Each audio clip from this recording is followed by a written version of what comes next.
तो मूवी की शुरुआत होती है और हम 18 साल के एक लड़के को देखते हैं जिसका नाम जैक होता है। जैक अपनी छुट्टियां मनाने अपने घर पर आता है। जैक यहाँ अपने फादर से मिलता है जिनका नाम डेविड होता है। इन दोनों को बात करता देख हम जान पाते हैं कि जैक की अपनी फादर से ज्यादा नहीं बनती, इसलिए ये अपने फादर से बात नहीं करता और कमरे में चला जाता है। जैक के फादर इससे बात करने की काफी कोशिश करते हैं, लेकिन जैक इनसे बात करना ही नहीं चाहता था। अगली सुबह जैक जब सोकर उठता है तब ये अपने घर की बालकनी में आकर सिगरेट पीता है। वहाँ उसे अपने गार्डन में एक लड़की दिखती है, इसलिए ये कमरे से नीचे आकर उस लड़की को छुपकर देखने लगता है। तभी यहाँ पर उसके फादर आते हैं और वो जैक को बताते हैं कि वो लड़की इनके घर की मेड है जिसका नाम मारिया है और मारिया 40 साल की थी। डेविड मारिया और जैक को एक दूसरे से इंट्रोड्यूस करवाते हैं। इसके बाद जैक अपना कैमरा लेकर फोटो शूट करने चला जाता है क्योंकि जैक को फोटोग्राफी करना काफी पसंद होता है। फोटो शूट करने के बाद जैक घर पर आता है तो जैक यहाँ फिर से मारिया से मिलता है। ये दोनों आपस में बात करने लगते हैं। जैक मारिया को बताता है कि जब ये छोटा था तो तभी इसकी मॉम की डेथ हो गई। इसके बाद इसके फादर ने अपनी दूसरी शादी कर ली, लेकिन जैक को अपनी दूसरी मॉम जरा भी पसंद नहीं है और यही वजह है कि ये अपने डैड से नफरत करता है।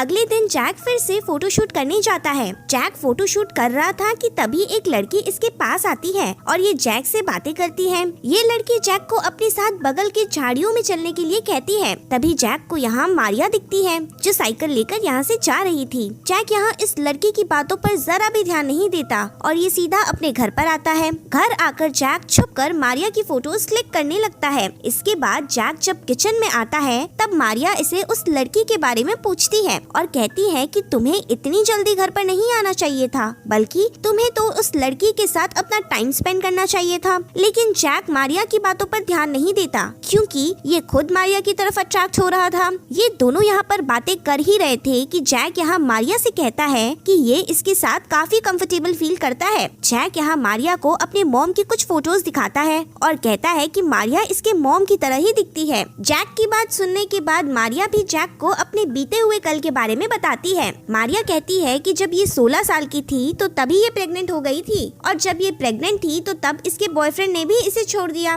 और ये सब होने के बाद भी इसने अपने उस बच्चे को जन्म दिया। लेकिन दुख इस बात का है कि वो उस बच्चे को अपने पास ज्यादा दिन तक नहीं रख पाई। मारिया और जैक अब धीरे धीरे एक दूसरे के करीब आने लगते हैं और ये दोनों अपने हर एक सीक्रेट को एक दूसरे के साथ शेयर करते हैं। इसके बाद हम जैक के फादर डेविड को देखते हैं जो जैक से बात करके अपने बिगड़े हुए रिश्ते को ठीक करना चाहते थे, लेकिन जैक अपने फादर से बात करना नहीं चाहता था और ये इन पर गुस्सा होकर यहाँ से चला जाता है। अगले दिन जैक के फादर ऑफिस के काम से कुछ दिनों के लिए बाहर गए होते हैं और घर पर मारिया और जैक अकेले होते हैं। मारिया यहाँ जैक से कहती है कि तुम्हें अपने फादर के साथ ऐसी बात नहीं करनी चाहिए क्योंकि वो तुमसे काफी ज्यादा प्यार करते हैं, इसलिए तुम्हें उनसे अच्छे से बात करनी चाहिए। जैक मारिया की बात पर ज्यादा ध्यान नहीं देता। रात में सोते समय जैक अपने कैमरे में मारिया की फोटोज देखता है। जैक मारिया की फोटोज देखते देखते अपनी हाथ गाड़ी चलाता है और यहीं पर सो जाता है। अगले दिन हम मारिया के एक्स बॉयफ्रेंड को देखते हैं जो मारिया से मिलने आता है।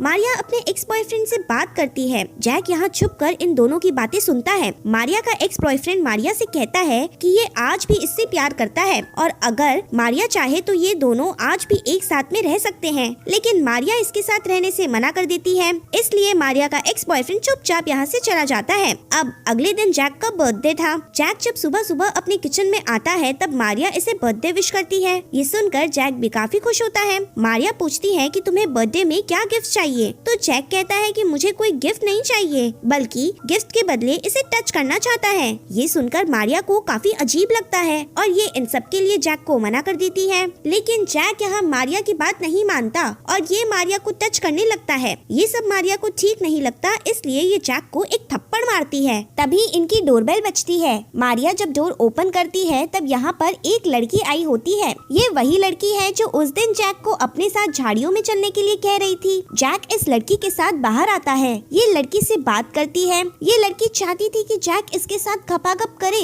लेकिन अपने जैक को लड़कियां पसंद नहीं होती, बल्कि इसे तो औरतों में ज्यादा इंटरेस्ट होता है, इसलिए ये इस लड़की से ज्यादा बात नहीं करता और घर पर आ जाता है। घर आकर जैक देखता है कि मारिया रो रही थी। जैक इसके पास आता है और ये मारिया से बात करने की कोशिश करता है। जैक मारिया से कहता है कि ये इसके बेटे जैसा है, इसलिए ये इसके गले लगना चाहता है। मारिया भी ये बात मान लेती है। मारिया जैक को अपने गले से लगा लेती है। जैक मारिया के गले लगते ही ये इससे चिपक जाता है। जैक मारिया को अपने साथ खपागप करने के लिए कहता है, जिस पर मारिया भी हाँ कह देती है। जैक और मारिया यहाँ चुम्मा चाटी करने लगते हैं, लेकिन तभी अचानक से मारिया को ये सब अच्छा नहीं लगता और ये जैक को चुम्मा चाटी करने से रोकती है। मारिया यहाँ से उठकर चली जाती है, जिसकी वजह से जैक भी उसके पीछे पीछे जाता है। मारिया कहती है कि हम लोग जो कर रहे थे वो गलत है, क्योंकि ये 40 साल की है और जैक केवल 18 साल का है, इसलिए इनका आगे कोई भी फ्यूचर नहीं होगा। लेकिन जैक मारिया को कन्विंस करने की कोशिश करता है, जिससे मारिया जैक की बात मान लेती है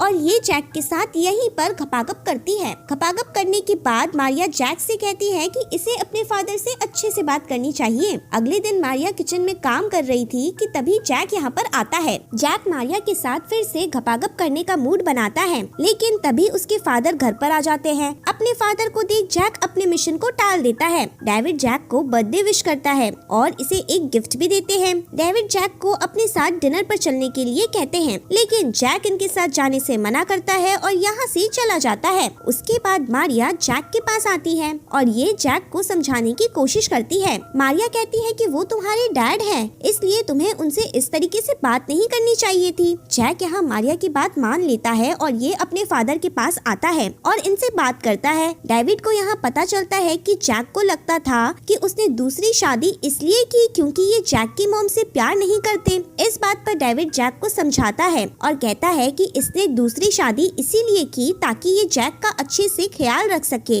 डेविड अपने बेटे से कहते हैं कि ये इससे काफी ज्यादा प्यार करते हैं और आगे भी करते रहेंगे। डेविड ने काफी ज्यादा ड्रिंक की थी, इसलिए ये यहीं पर सो जाते हैं। अगले दिन हम जैक और मारिया को एक साथ में देखते हैं। मारिया जैक को अपने घर लेकर आती है। जैक मारिया के साथ फिर से काफी क्लोज होता है, इसलिए मारिया यहाँ जैक को बताती है कि इसका बेटा जब छोटा था तो तभी उसका एक्सीडेंट हो गया था, जिसकी वजह से वो मारा गया। ये कहकर मारिया रोने लगती है, लेकिन जैक इसे शांत कराता है। जैक यहाँ मारिया के साथ फिर से खपाखप करता है। इसके बाद जैक अपने घर आता है। जैक यहाँ पहली बार अपनी डैड से अच्छे से बात करता है। जैक को अच्छे से बात करता देख डेविड भी काफी खुश होते हैं। अब जैक की छुट्टियाँ खत्म हो चुकी थी, इसलिए जैक अब वापस हॉस्टल जाने वाला था। जैक अपना सामान पैक करता है और ये मारिया से मिलकर उसे एक गुड बाय किस करता है। घर से जाते समय जैक अपने फादर के गले लगता है और ये देखकर हम समझ पाते हैं कि जैक ने अपने फादर को माफ कर दिया है। जैक यहाँ से चला जाता है। इसके बाद हम मारिया को देखते हैं जो कि अपने घर पर आती है।